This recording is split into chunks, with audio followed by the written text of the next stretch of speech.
everybody. So today we're going to be talking about the 5 factors of health. So as you can see here, we've had some people that we've looked at just the overall how to create a long, healthy, happy life. So if let's just say that we're going to try to create a 100-year lifestyle.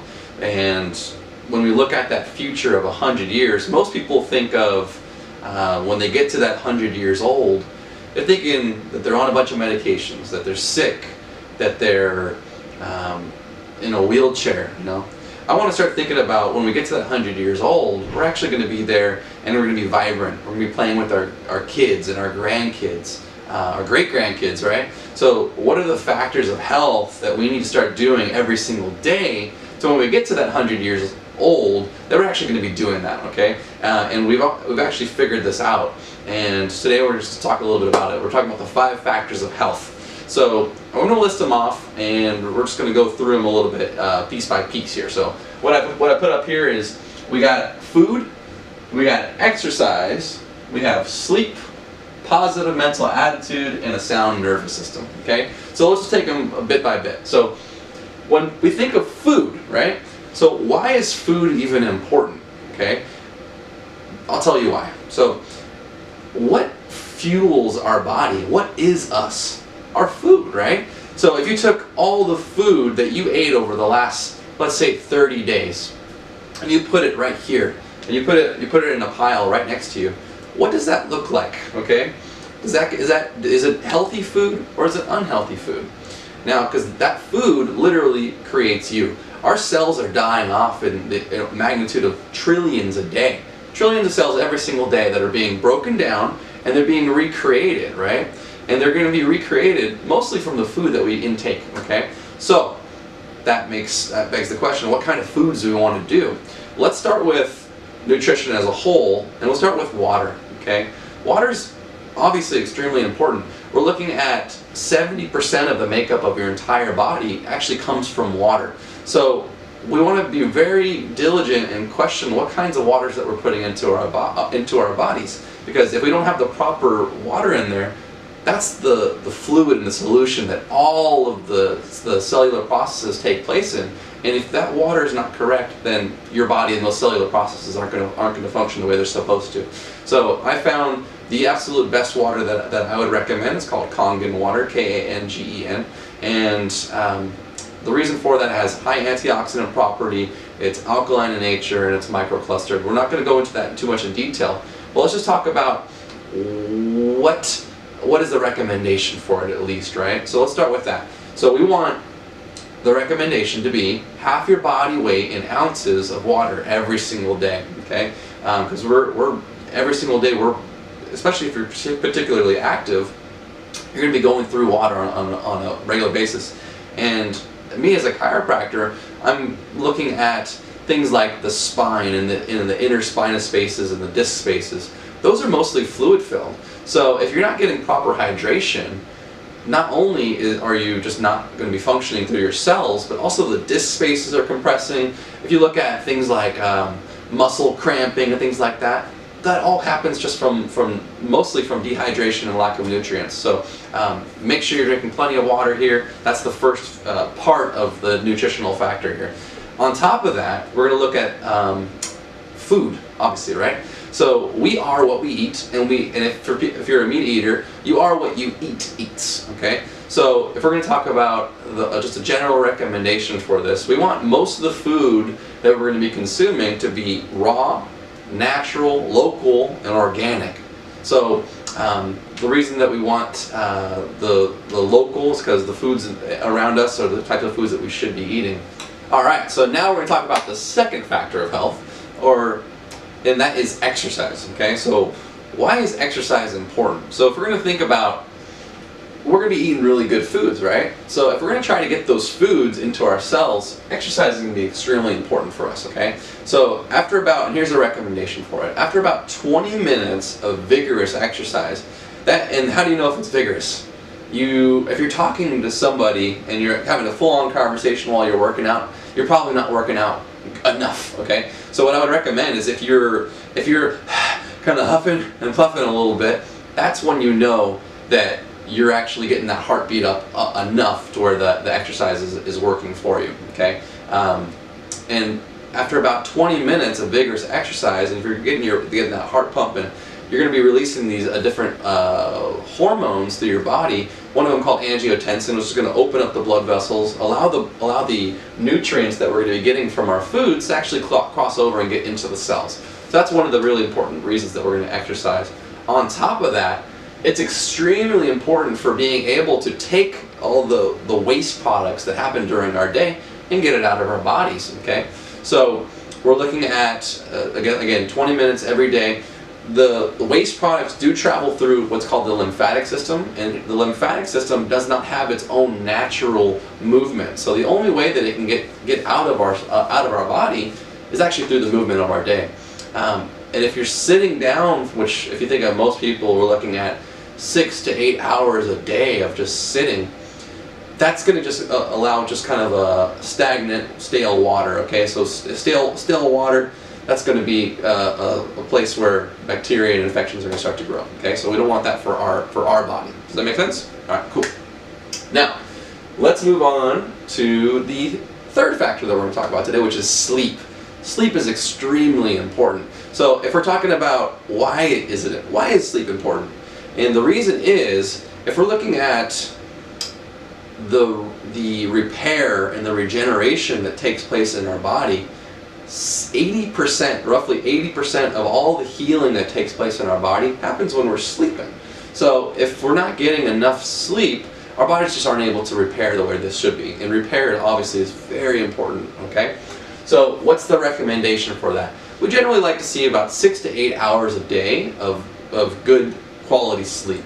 And if you are having trouble sleeping through the night, either due to pain or just that racing thoughts, we're going to create some other videos on explaining that as well. Okay? So, here's another one. Positive mental attitude. Now, that sounds kind of woo-woo, kind of like fluffy kind of stuff, but here, positive mental attitude actually absolutely plays a critical role in our health. Now, why is that? If we're looking at our brains, if you think of, so Deepak Chopra talks about our bodies being the best pharmacy that can ever be created. Okay, it creates all these different thousands and thousands and thousands of chemicals that are being produced by our bodies, and it does that with zero side effects. Okay, and all those chemicals act directly on the source, exactly where they're supposed to, and our bodies know how to do that. So with the innate intelligence that we have. Now, how do we create? So let's talk about just an example of two different people, and let's have two different genetically identical people. Okay, and those two people are going to go to a theme park. Okay, so let's say that one person A, loves roller coasters. Okay, and the other person B, hates roller coasters. Now they go to this theme park. Person A, and again, remember they're genetically identical. They go to this theme park. The person that loves roller coasters, he goes on, he's throwing his arms up in the air, he's having a good time. What kind of hormones do you think this person's producing in his body, right? So the hormones that he's going to be producing are, let's just call them the good hormones, right? Our serotonin, our dopamines, just the good, happy, feel-good types of hormones. And what kind of effect do you think that's going to have on his body, right? What kind of effect do you think it's going to have on his immune function? So if we're going to look at this, are those hormones going to help him fight off infections, help him fight off cancers? Absolutely, right? So if let's say a bacterial cell that's not supposed to be there is starting to overpopulate, his immune system's going to be able to keep that in check. Does that make sense? Now, how about cancer cells? Did you know that cancer cells are popping up inside of our bodies every single day? And it's our immune system's function to be able to regulate and detect those bad cancer cells and actually get rid of them through our natural killer processes.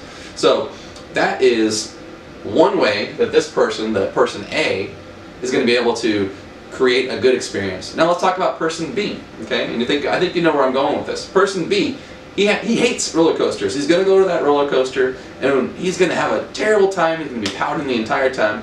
What kind of hormones do you think this person's producing, right? Now the answer would be the bad ones, right? Or cortisols and our norepinephrines and things like that. And what kind of those those hormones have a immunodepressant type of response in our bodies. In other words, it's going to make our immune system not work the way that it's supposed to. So if you're looking at cancer cells and bacterial cells and overgrowth of those types, guess what? This person that has the bad and the negative hormones being produced, he's going to have more susceptibility to cancers, more bacterial infections. Have you ever seen this? I think you have. So, you know, that person that's always upset and always angry, do they get sick more often than other people? And the answer is yes, they do. And I think you can probably relate to that. Now, it's easy for me to go ahead and say, go ahead and have a positive mental attitude, right? But there's, because you know, you're going to be facing with life. Now, the way I think of this is kind of like building a muscle, right? So if we're going to be building a strong bicep, how are we going to do that? We're going to do it through repetition, through actually going through the motions. Now, there are different practices that we can do that actually are going to be able to create this positive mental attitude. So let's talk about one of them. I like to use my body, and Tony Robbins talks about emotion creates emotion, right? So the way that we carry ourselves, the way that we use our bodies can have a huge effect on just the way that our attitude is. So let's talk about this. If you're sad, okay, what kind of posture do you have when you're sad, right? Or depressed? Now, you know this from experience. Everybody knows this person, right? The one, is that sad person going to be up like this and having up with good posture? No, of course not. They're going to be rounded like this. Which way? How are they going to be breathing? They're going to be shallow. Are they going to be smiling? No, and we're talking about smiling in a second. But just if you feel yourself, if you just look at your posture every single day, the more you focus on your posture, the better you're going to feel, guaranteed. So that's one. Example of this, if you look at I also used to watch this show called The Dog Whisperer with Caesar Milan. I think that's what it's called. Anyways, he had these dogs that were really sad, and these dogs would have, or they were scared all the time. And what would happen is, where do you think? Just think in your head. Where's a sad dog tail or a scared dog's tail? Is it up in the air, kind of up wagging around? No, it's tucked between their legs, right? So he knew this principle. He took these sad dogs' tail and brought it up, and over time, just that posture allowed that dog to have more confidence and was able to react better. So that's one way we could do that. So posture. The other one is through smiling. I want you to all to smile right now. You smiling? Yeah. Are you feeling sad right now? Absolutely not. You cannot have that sad feeling while you're smiling. It just doesn't happen. So those create hormones inside of our bodies just by naturally doing this. Now, I like to set up reminders for myself. So here's the easiest one that you can do, is every mirror you see. So if you see yourself in the mirror, guess what?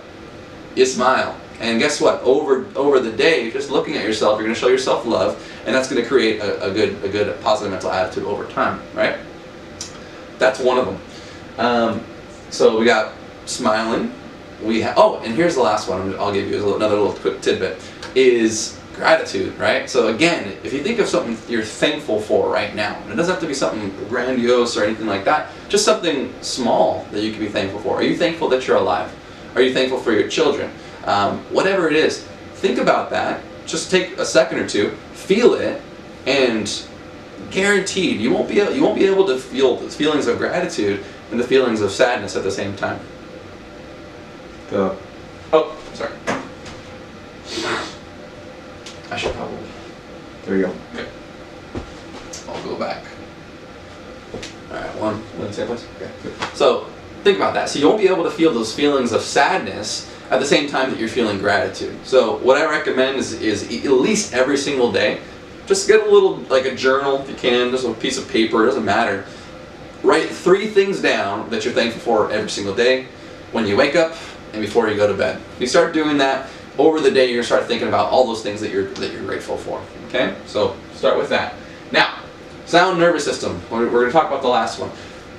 Why is a sound nervous system important? So if we look at the definition of the nervous system in Grey's Anatomy, what does it do? It coordinates and controls every single action of the entire body.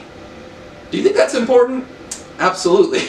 So if we don't have our nervous system working properly, all of these other things aren't going to function the way they're supposed to. If we have improper function of the nerves that are going into our digestive tract, and we eat really good healthy foods, are those foods going to be absorbed and digested the way that they're supposed to? Are you going to get all the nutrients out of them that you should? Absolutely not. How about exercise? If you have the nerves that are going to our muscles and those aren't functioning properly, are you going to be as strong as you could be? Are you going to be able to build the muscles that you should? No. Sleep. Are you going to be able to sleep properly? I mean, well, you know where I'm going with this. It's just not going to work out. So how do we make sure that our nervous system's working properly? And that's kind of where I come in, as far or chiropractors come in general. Is we're responsible for detecting and correcting any kind of misalignment in the vertebra, which will abnormally create problems inside of the nerves. So making sure that our nervous system's clear and functioning is critical for our health. Okay, so I hope you enjoyed that. Those are the 5 factors of health.